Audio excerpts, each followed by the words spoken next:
Some Mario enemies are nearly as iconic as the characters themselves.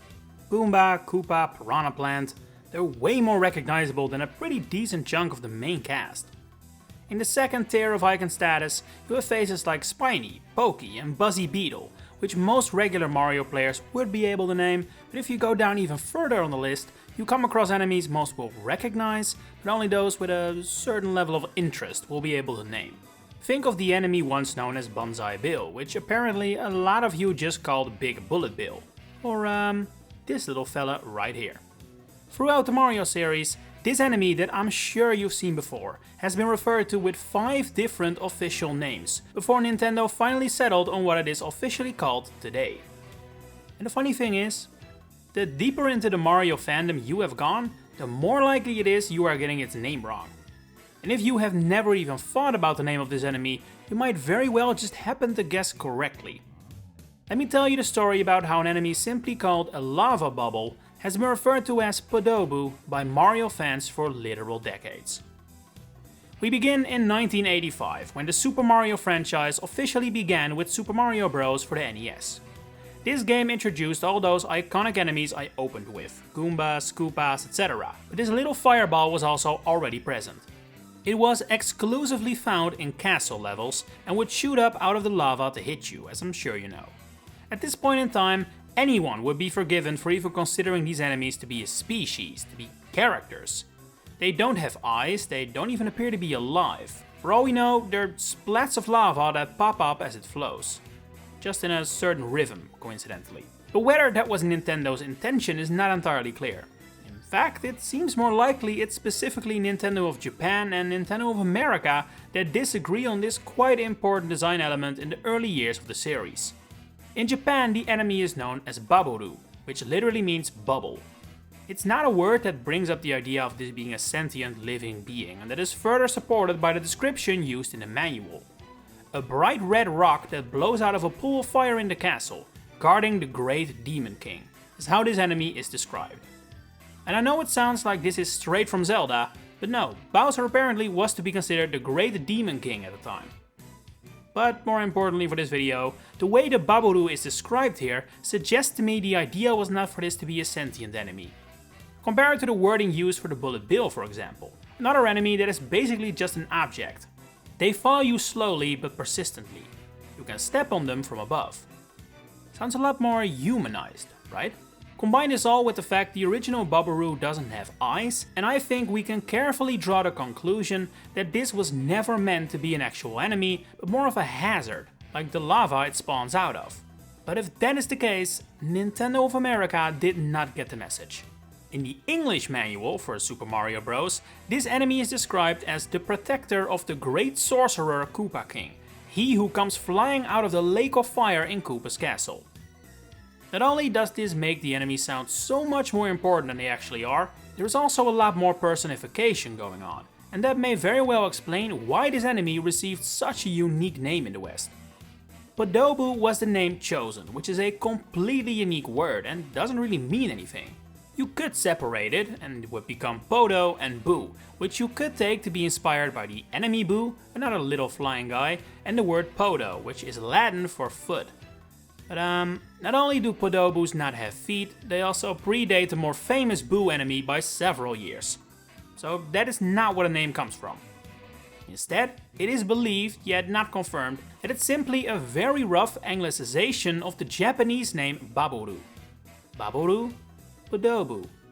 It's not super obvious, I would say, but it's not impossible either. It's the best guess we have at least. So, the Mario franchise is rolling, very successful, and even if the Podoboo was hardly a huge factor in that success, it was allowed to keep reappearing.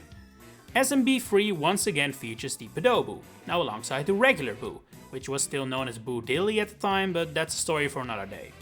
Super Mario World also featured the lava enemy, but this time around, something was different. Something that I would consider very odd. At the time, there was a gap in meaning between the English and Japanese names of the enemy. The Japanese one made it sound like some random stage hazard, like a skewer or a firebar, while the English name made it sound like a character. So what did Super Mario World do? Completely flip the situation. This game is the first to give this enemy its eyes and make it appear as if it is alive and kicking. This has since become the complete standard. We haven't seen Podoboos without eyes since. Problem solved? Not at all. Because this game also gave the enemy a new English name. Lava Bubble. The most generic name possible. Finally, the enemy looks like an actual character, only to have its name changed as if it's still a stage hazard. And maybe someone at Nintendo also felt this was weird. Because starting with Super Mario World, a period of 15 years would begin where the official name of this enemy would repeatedly flip-flop. In fact, between 1995 and 1996, this enemy appeared in 3 games within 12 months and had different names in each. Mario World 2 Yoshi's Island released in October 1995, and of course followed the original's example, calling this a lava bubble. Around the same time next year, Mario 64 released and referred to the enemy as Podoboo again. And in between there was Super Mario RPG Legend of the Seven Stars, which actually called this enemy Sparky. And yes, we know this is the same enemy because the Switch remake renamed it to Lava Bubble. This might have been the most ridiculous year, but this very thing would continue to happen for another 10 years. The Mario vs Donkey Kong series calls it a Podoboo, the Paper Mario series a Lava Bubble. Super Mario Galaxy says Lava Bubble, New Super Mario Bros. Says Podoboo. Mario Golf, Podoboo. Mario Baseball, Lava Bubble. Mario and Sonic call it a Lava Bubble, Super Princess Peach says Podoboo. All Mario Kart games call it a Lava Bubble, save for the first to feature it, Super Circuit, which instead calls it a flame in the manual, which has never been used again before or after. All numbered Mario Party games until 8 call it a Podoboo, with the exception of Mario Party 5, which has an item known as the Bubble Orb, with a Podoboo inside that had its name literally translated from Bubberoo. This was fixed in Mario Party 6, where it is now the Podoboo Orb. But then you have Mario Party 9, which featured a mini star constellation of this enemy simply called Fireballs. And so the final game to explicitly call this enemy a Podoboo is Mario Party 7, released 1 month after Super Princess Peach at the end of 2005, 15 years after Super Mario World made the first attempt to change the enemy's name. From here on out, Nintendo got everyone on board, and this enemy was exclusively referred to as Lava Bubble since. Every spin-off, every mainline game, every crossover, all of them now name this enemy Lava Bubble. All of them except the fans. Maybe it's because of what they're used to, maybe it's because Podoboo is a way more unique name, but for some reason the term Lava Bubble never really caught on with the fanbase and has never seen frequent use. Even if, at this point in time, it has officially been Lava Bubble for 20 years, longer than Podoboo was ever seriously in the running. And not just English has ditched Podoboo, so have most other languages. Other European languages originally followed the ways of English, naming the enemy something similar to Podoboo, like Podoboo in German or Podoboo in Spanish. But nowadays, all languages use some variant of Lava Bubble, although some languages do get a little more adventurous with it. Italian calls a Lava Bubble a fiametto, which comes from the word fiamma, meaning flame, and the suffix etto to signify something is small. Chinese used Rongyang Guai for literal decades, which means lava monster. That's definitely upselling it a bit. Starting with Odyssey though, they fell in line and renamed it Huayan Pao Pao, which means fire bubble. German has tried a few different names over the years, like Magmatropfen, Magma Drop in SMB3, Lavalon, a combination of lava and ballon, as in 99 Lavalon, a name hailing from Yoshi's story, and while they have also followed suit, they did at least add a bit more spice than just simply translating lava bubble like most other languages do.